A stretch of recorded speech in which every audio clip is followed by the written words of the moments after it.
Ich bin hier in Medjugorje und ich bin mit, wie heißt du? Peter. Peter, woher kommst du? Ich komme aus Österreich, aus Oberösterreich. Das ist also in der Nähe von Wels. Das ist so ziemlich im Zentrum von Oberösterreich. Wow, schön.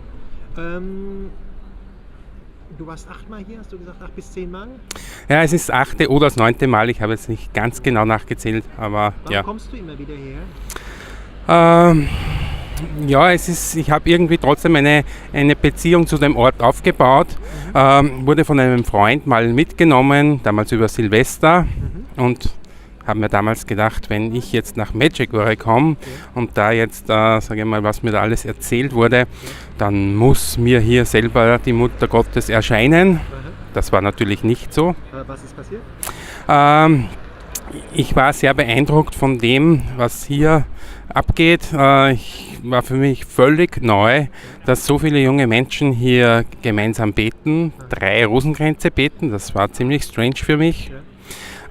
Die langen Schlangen vor den Beichtstühlen habe ich gar nicht gekannt. Das war irgendwo eine Sache für alte Leute.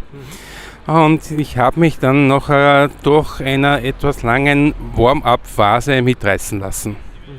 Und bin dann selber beichten gegangen und habe irgendwo eine Beziehung in dieser Schlichtheit des Ortes, eine Beziehung zu diesem Ort aufgebaut. Wow, unglaublich. Wie war die Beichte für dich? Ja, war eine Beichte nach sehr, sehr langer Zeit. Und wir sind da auch gut vorbereitet worden. Und ja, ich habe es sehr intensiv erlebt. Wow, war es befreiend? Wie war es für dich damit? Ja, es war sehr befreiend, aber es war jetzt auch nicht so, dass jetzt damit ich das völlige Bekehrungserlebnis hatte. Nein, das war es nicht, aber doch ein sehr tiefes Erlebnis. Du bist hier mit deiner Frau, betet ihr den Rosenkranz zusammen? Oder? Ja, wir haben auch 2 kleine Kinder, die beanspruchen auch sehr viel Zeit, aber wir versuchen schon immer gemeinsam zu beten, auch eine gemeinsame Gebetszeit, vor allem am Abend zu haben und auch Gebet vor den Mahlzeiten ist uns sehr wichtig.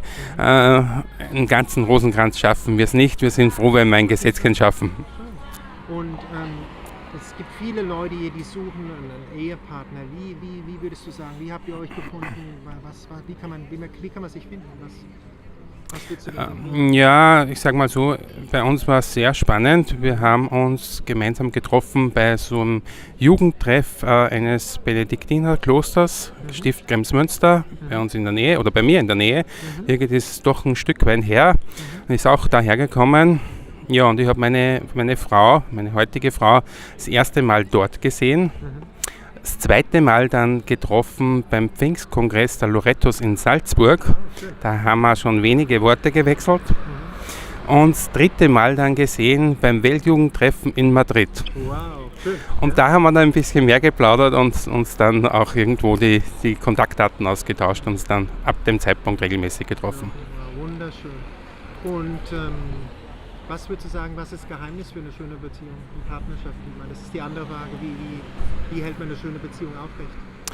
Wie man eine schöne Beziehung aufhält, ja, ich glaube in jeder Beziehung gibt es Berge und Täler und das Gebet und der gemeinsame Glaube ist, glaube ich, schon eine sehr, sehr gute Stütze und Hilfe, an der man sich festhalten kann, ein fester Anker in dieser Zeit, in dieser stürmischen Zeit. Und das ist doch auch für uns ein ganz wichtiger Halt geworden. Und du bist hier in Medjugorje, um wieder zurückzukommen zu Medjugorje. Was ist dein Lieblingsort? Hier hast du der Kreuzberg, Erscheinungsberg, die Kirche. Was ist für dich am schönsten? Ja, es gibt mehrere Orte, die mir hier sehr gefallen. Ich persönlich habe eine ganz gute Beziehung auch zu diesem kleinen Platz vor der Kirche, wo diese Mutter-Gottes-Statue steht, weil da habe ich auch vor langer, langer Zeit einmal um einen guten Ehepartner gebetet.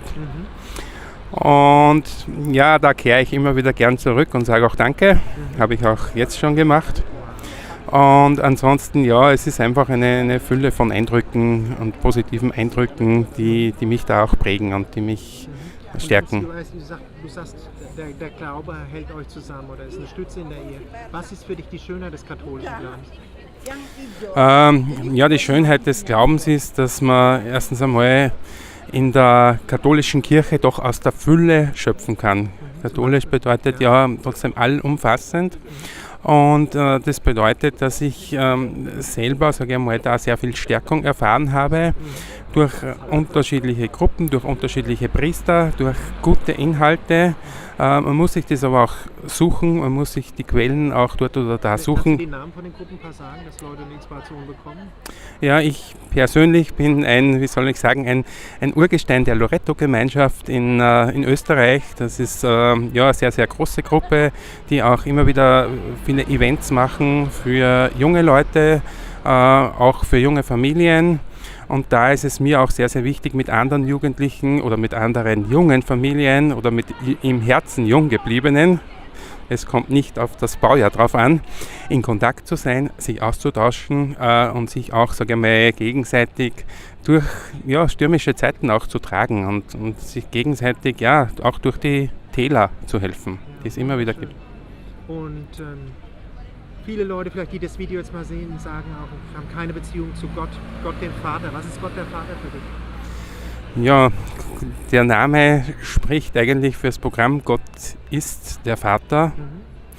Und ja, das ist auch eine Sache, die vielleicht dort oder da einfach wachsen muss. Wichtig ist, dass man sich einmal darauf einlässt und dass man Gottsucher wird. Und ich glaube, es kann sich kein Mensch anmaßen, dass er einfach irgendwie alles über Gott weiß. Das wird nie der Fall sein. Gott hat immer sein Geheimnis. Aber ich denke, das Wichtigste ist, dass man sich mal darauf einlässt und sagt, okay, schau ich mir mal das an.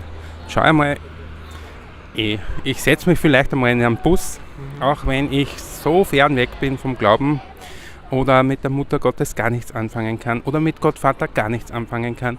Aber ich schaue mir das einmal an und lasse mich drauf ein. Und wenn man, glaube ich, diesen ersten Schritt einmal gemacht hat und geschafft hat, dann kann Gott schon zum zweiten Schritt helfen.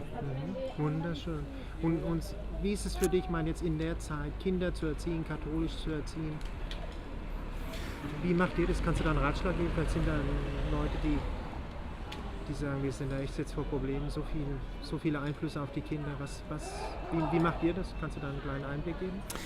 Ja, ich sage mal, den Einflüssen ist sicher heute jedes Kind sehr stark ausgesetzt. Den sind wir auch im Alltagsleben ausgesetzt. Und den Weg, den wir heute versuchen, ist einerseits trotzdem das Gebet in unser Leben einzubeziehen.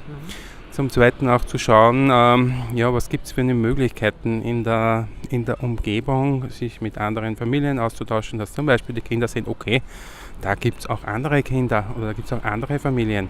Und nicht nur das sehen, was sie zum Beispiel im Kindergarten sehen, in der Schule sehen oder in irgendwelchen Jugendgruppen sehen, wo einfach man sich damit vielleicht abfinden muss, dass von einer Klasse nur 2 oder 3 oder 4 katholisch sind und der Rest mit dem Glauben gar nichts anfangen kann. Ich denke, man muss da schon in der Welt auch leben, aber trotzdem als Eltern einfach versuchen, so gut es geht, die Quellen in der Umgebung zu nützen. Und das dürfen auch ruhig ein paar Kilometer sein. Und wie ist für dich Evangelisation? Jesus sagt irgendwann am Ende, wir müssen die frohe Botschaft verkünden. Wie siehst du das? Kannst du Leute inspirieren? Was kann man machen? Evangelisation ist eine Steilvorlage, auch für mich persönlich, wo ich mir auch immer wieder schwer tue, so ein bisschen aus meinem Schatten rauszugehen und über den Glauben zu sprechen oder über Gott zu sprechen oder auch nur, sage ich mal, über eine andere Meinung zuzulassen. Aber was ich gemerkt habe, wenn ich mich oft mal trotzdem überwunden habe, dann verlaufen Gespräche oft ganz anders als vorher befürchtet und erwartet. Und das hat mich auch immer wieder sehr gestärkt und gibt mir doch auch immer wieder Mut, mich zu überwinden und doch das eine oder andere anzusprechen oder mal nicht so stehen zu lassen. Wunderschön. Und als letzte Frage ist, was ist speziell von Medjugorje? Warum sollten vielleicht Leute mal hierher kommen? Was würdest du denen sagen? Einen Satz zusammenfassen? Es ist ein Ort, wo man Gott in der Schlichtheit entdecken kann, an der Hand der Mutter Gottes, wo man für sich und sein Leben doch eine Richtungsänderung bekommen kann oder wo man einfach auch die Liebe ins Herz gelegt bekommen kann. Liebe der Mutter Gottes, Liebe Jesu Christi, Liebe des Vaters und das Ganze unterstützt und begleitet vom Heiligen Geist. Danke sehr für dieses schöne Interview. Ja, gerne.